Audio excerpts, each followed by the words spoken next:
Hey guys, Joe Howard here, top body transformation expert. Today we're going to talk about how to tighten and tone and shape up that belly. We're going to talk about how to get rid of it quick, get rid of it fast. Now, I'm going to tell you this right now. I've been in the fitness industry for 25 years, and I learned the tools and the systems that's going to help you make big changes. And matter of fact, there's a lot of myths out there, so I want to talk about these myths first. These kind of roadblocks that stop us dead in our tracks. And that's a myth around fitness, that you can't really spot reduce certain parts of your body. You can't technically spot reduce, as they call it, but we can make the body fat change off that area as quick as we can. Matter of fact, did you know that you can actually put belly fat in your body faster than anywhere else because you're doing things the wrong way? And that's what I'm going to teach you guys today, is how do you do those three things, those three secrets that's going to change it. So let's dive into these three secrets. Number one is going to be this. Did you know that your body positioning is based on the muscle's length and tension relationship? So to kind of get an idea of how this works, I want you to imagine a boat. And think about the mass of a sailboat. You got this main pole coming up here, and you get these guide wires come off each side. And if both wires were the same length and tension, they would hold that mass straight up and down. Now, if a wind came and hit it, it's going to be as sturdy as can be. But if we loosen one of those cables out and that wind hit it, that pole would bend like this because this cable has slack in it and this one's still tight, which doesn't help it any. And that's kind of what's going on with your body. So to get you to understand this one component, this is the one that's going to drastically start to make a big change in your body like today. Matter of fact, this one can make a change in the next week. So what we're going to do is teach you guys what causes a body to shift a very specific way that makes your belly protrude or stick out. It actually makes it look disgusting. Matter of fact, if you look here, you see this picture I saw on TikTok one time of this guy who was like lifting this tire. Look at his belly. He's got a six-pack, but he looks pregnant. And there's a reason why, because he has specific muscle groups in his body that are tight that shift in his hips and it's making his belly protrude. So I'm going to show you guys how you get away from that, and I'm going to show you actually what causes that. All right, so let's dive into that a little bit more in depth. See, if you notice that guy, what he had was his belly was kind of shifted, his hips were shifted, and his belly protruded out. It actually made it stick out. Even with the six-pack, his belly was sticking out. So what's happening is we have an imbalance between the quads and the hamstrings. If you guys don't know what those are, the quads are the front, hamstrings are the back of your legs. There's an imbalance. So think about your hips as like a teeter-totter. That teeter-totter will balance this way back and forth. Well, if we have a quad muscle that connects here and it comes down and connects into my knee, and I have the hamstring which connects to the backside, it pulls down, it's going to shift that teeter-totter just like this. Okay, so in a side view, my teeter-totter goes across this way, my quad goes down, my hamstring goes down this side. If my quad is too tight, it's going to drop my front teeter-totter down, which is going to shift my hips like this. If you notice, my butt's kind of sticking out, but it's making my belly round and protrude. And that's what you saw in that picture I just showed you of the guy at the six-packs, where it looks like he's kind of pregnant, like his belly's sticking out. That's one of the major factors that causes that. So because we're predominantly a society that sits a lot, we actually develop a lot of tightness in our hip flexors and our quads. So what we need to start doing is we need to start stretching them more, and we need to start strengthening the weak area. Now, if you think about to that example of the mass, we had that mass that's up here, and if one cable was loose, this one was tight, and the wind hit it, it would push that over that way. Well, in that case, we need to fix it by tightening this cable, right? Pull it back so it brings the mass up straight and it stays positioned. Same concept with the body. We need to condition the hamstrings so it pulls this line from this back to level again or straight, so it helps support that rotation. That's called a pelvic tilt. And when we do that, if you notice, like my belly's kind of pushed out, my back's kind of arched. As I rotate my hips, my belly goes back to a flat position. And that's exactly why that starting even today or within a week, if you start doing this one specific secret right here, you'll start to notice change your belly. Matter of fact, like I just showed you earlier, you can have a nice flat toned stomach, but it's going to look like you're pregnant. So if you're wondering why you're trying to get those last couple pounds off and you still look like you have a belly, this could be it right here. So you're going to start applying these secrets. So let's jump over here and let me show you exactly how we're going to stretch the quadriceps and hip flexors and how we're going to strengthen the hamstrings to fix this number one secret. Okay, so start by stretching the quads and hip flexors. I want to get you a little bit more knowledgeable about where they're at and how they connect. So the quadricep connects up here in the hip, goes down the front of the leg and wraps around the knee into the lower two bones of the leg. So that's what allows us to actually like stretch our leg out or extend it outward. So to get a stretch, the further the foot goes towards the butt, the deeper of a stretch it's going to get. Our hip flexor is in the front of our hip here, and that's what allows us to kind of bring our knee up towards our chest here, so it's right here. So the further our knee goes behind our butt, the more of a stretch we're going to get. So I'm going to show you guys a combo stretch. Now, this stretch is going to be a really deep stretch, so if you guys can't do specifically this, all you have to do is find a lower object than this bench, to put your foot down lower to the ground to get a little bit less stretch. But your goal is to get up as high as you can, like for example, like this bench right here, to get a deeper stretch. So what I'm gonna do is I'm gonna start by placing my knee on the ground here just like this. Now I'm gonna tell you a little secret. If your quads are really tight, you're gonna feel that your knee's like screaming at you right now. Like it feels like someone's stabbing you in the knee with a knife, and that's because that quad is really tight. So you may have to put some cushion underneath your knee, but as you stretch out over time, you'll be able to sit in the hard floor like I am, and you're not gonna feel that tightness anymore. Okay, so to do this, we gotta think about, here's that teeter-totter again. We need to rotate the hip through, so I'm gonna squeeze my butt, push it forward to bring this up level as I squeeze that, and I keep maintaining that squeeze of the glute. That's what's gonna give me that deep stretch through this muscle. Now, what I'm gonna do is I'm gonna hold that stretch for about 40 seconds. And then what I'm gonna do is I'm gonna take a deep breath in. I'm gonna then re-engage the glute, try to push even further forward and hold for another 40 seconds. And then I'm gonna switch sides, okay? So that's a stretch you're gonna be using to stretch the quads and hip flexors. Now let's jump into what is the exercise you're gonna do to strengthen the hamstrings to fix that teeter-totter of the hip. Okay, so the exercise for the hamstrings, we're gonna need a stability ball. And the reason why I like this is because one, we're gonna be able to keep ourselves in an unstable environment, which is gonna help us make sure we're using both hamstrings together at the same time and not predominantly using one over the other. So if you're using like a hamstring curl machine in the gym, you can have the tendency to pull with one leg more because it's stronger, and the other leg just follows that pad with the other leg and really does no work. The ball, you have to use both legs or else you're gonna roll off the ball to one side or the other. Okay, so what we're gonna do is, as I showed you earlier, to stretch the quad and the hamstring, we have two things we're looking for. We gotta bring the foot towards our butt, and we gotta bring the knee behind our hip. So if you notice, my body's in a straight line right here. When we're gonna train the hamstring, we need to have that same theory in place. We're trying to curl using the back of our legs to pull our foot towards our butt, and we're trying to make sure we're straight at the hip. So what I'm gonna do is I'm gonna lay on the floor, just like this here. I'm going to lift through the glutes first, and then I'm going to curl my feet back towards my butt, and I'm going to lift. So if you notice, I'm curling back, so my feet's going to my butt. I have a straight line here, and I'm gonna curl back out slowly, let my hips lower, and then I'm gonna curl back again and hold the top, and then go back out slow. Now, some of you guys may notice yourself do this. You're gonna bend at the hips. You're gonna do a curl like this here. You're gonna curl like that because you can't lift like this. And the reason why that's happening is because you have too tight of quads, too tight of hip flexors, and that's exactly why we want to stretch them out first before we do this exercise. All right, let's dive into secret number 2. All right, secret number 2, let's dive into this. We're gonna be using the dry erase board here so I can lay out some stuff, because secret number 2 is all about nutrition.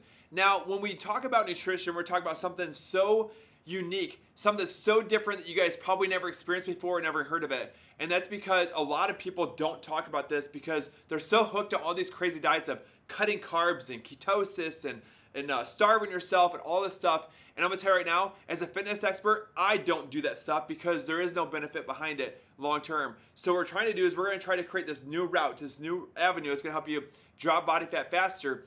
But what I originally learned this from was from a Tony Robbins event. So if you guys know who Tony Robbins is, I learned about the body having acidity in it and the dangers of it. So I started doing some more research into it, and I started to find this aha moment where it's like, oh my gosh, I need to start design a program around this with the knowledge I know and what I learned through that program, and I put it to place in the six-pack program, and the results were tremendous. Matter of fact, the results you saw on that last page before you got to this video were results because these people did this kind of way of eating, okay?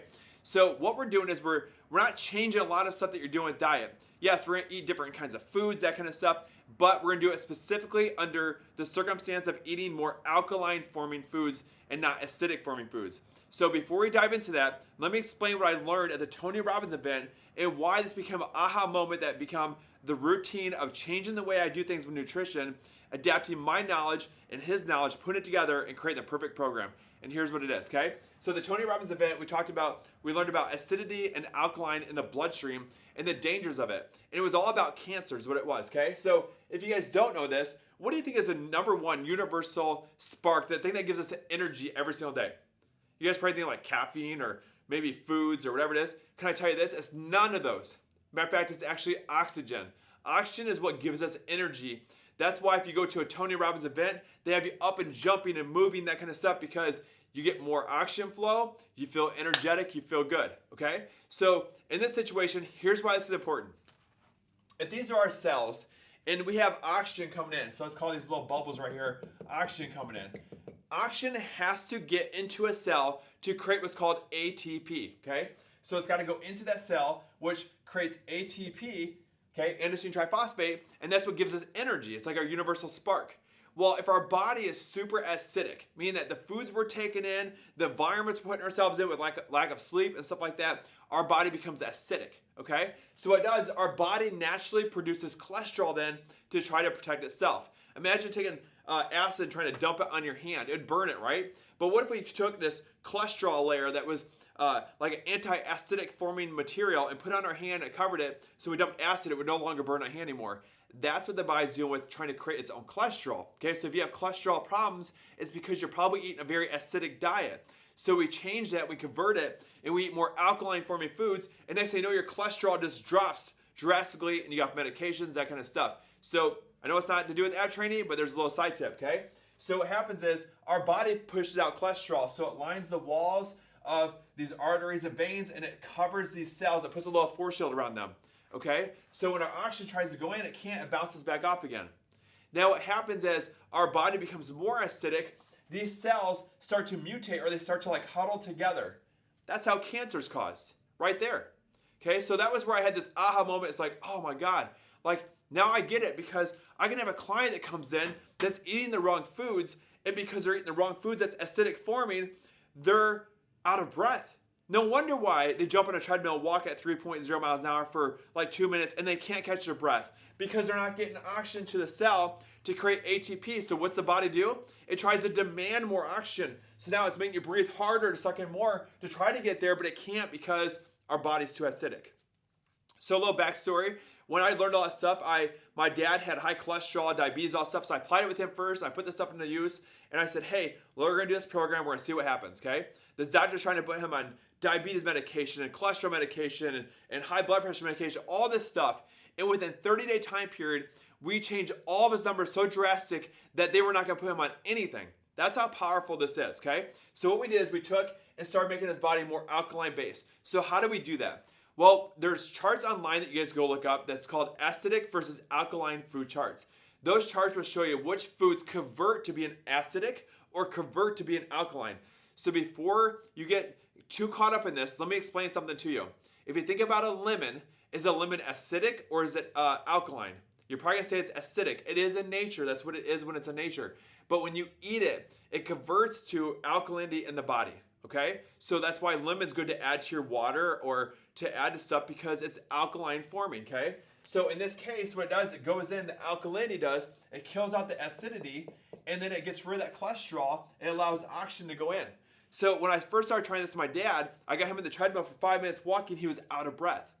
Not even 3 days later of doing alkaline forming eating, he was jogging on the treadmill for 15 minutes, but having no issues with catching his breath. That's how amazing this program is, okay?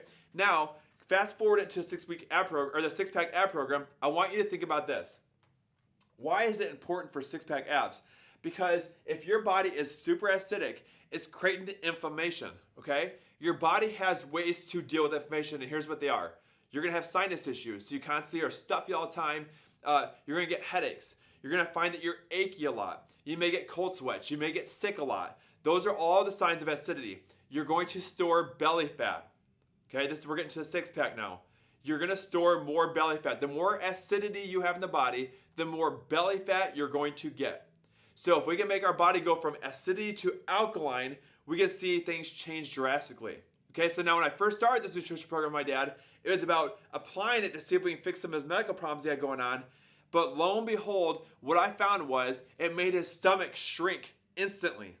Within 30 days, he's losing inches from his stomach, and he's looking better, and he's changing. It was so drastic that I even started to manipulate my foods 100% to follow that same format and saw the same results from it. Matter of fact, I saw myself building muscle easier. I found myself having more energy. I found myself sleeping better at night. I started noticing all these things, okay? So what I challenge you guys to do is go online and look up acid versus alkalinity food charts.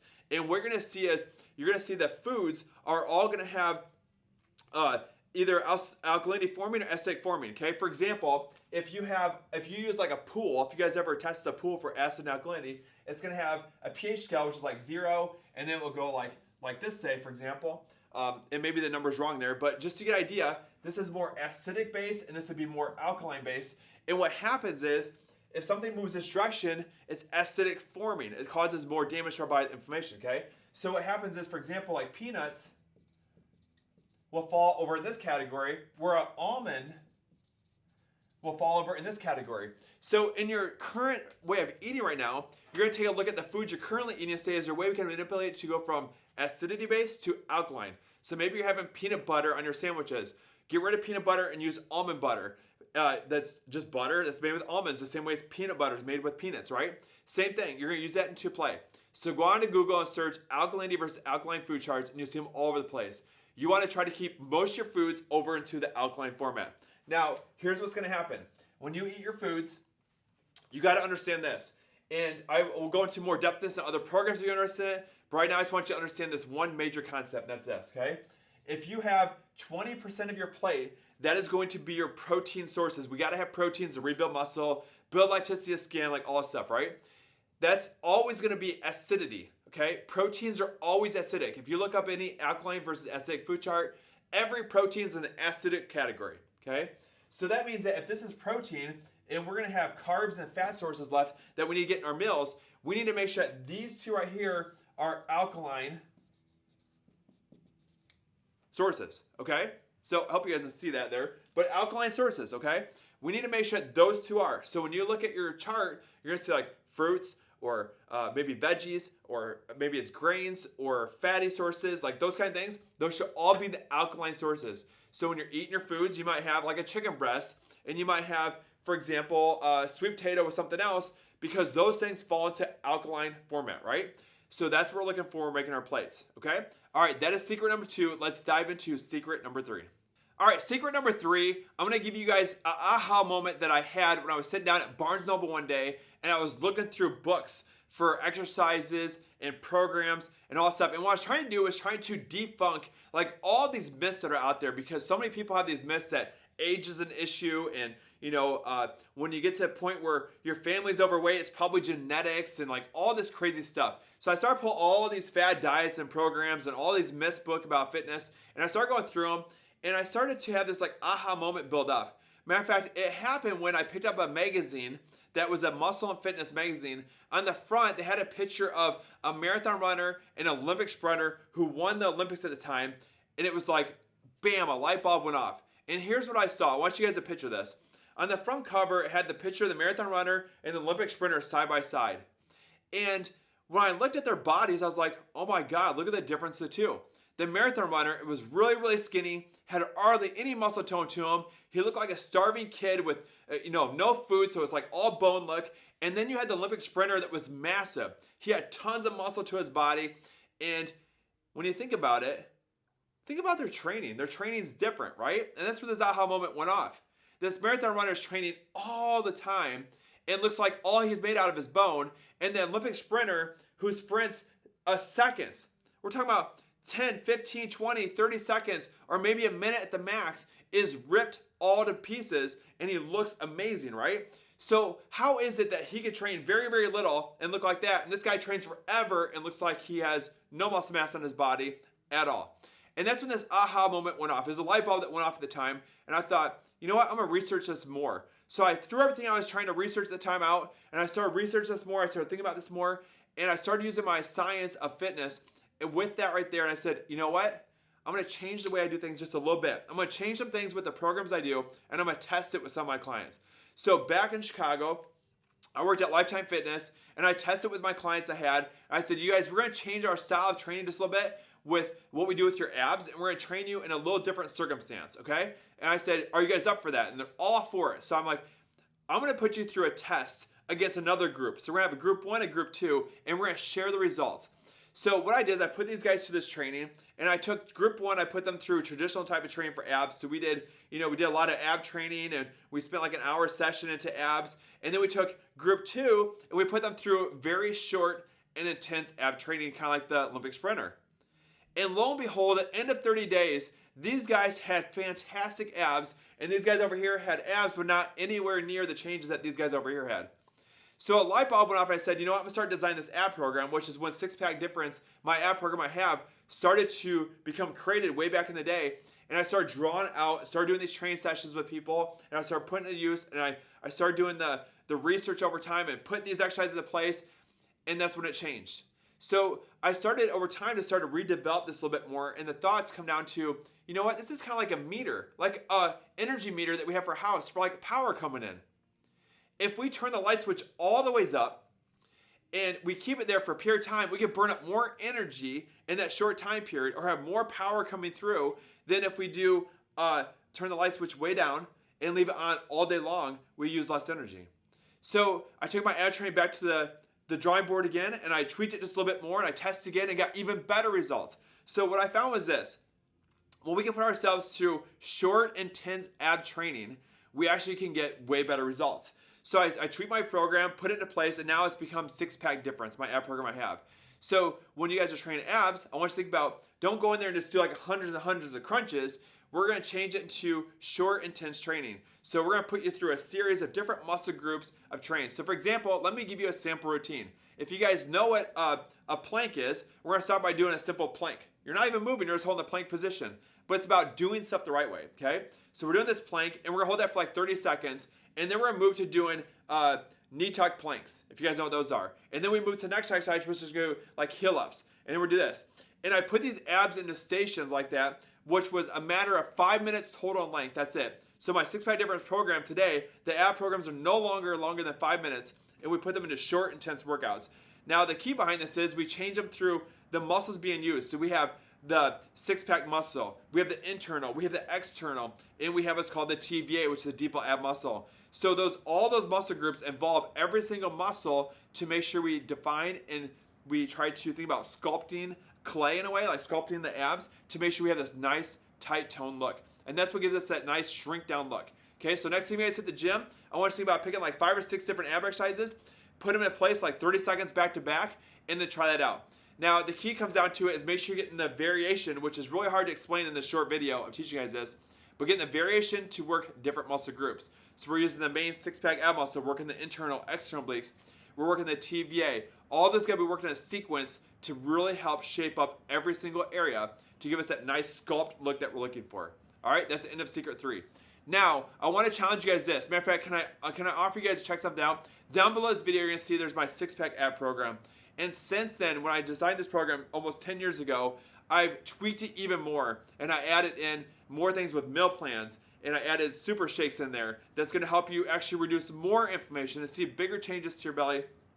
I put in other programs in there that's going to help you guys make faster changes. That's down below. You guys can check it out. And I really hope that you guys like this series. If you guys have any questions, if you scroll down the very bottom of this page, you can find me on social media. You can connect with me. Ask me questions. I'll be happy to help you. That's what I do, and that's what I love doing today. We'll see you guys later.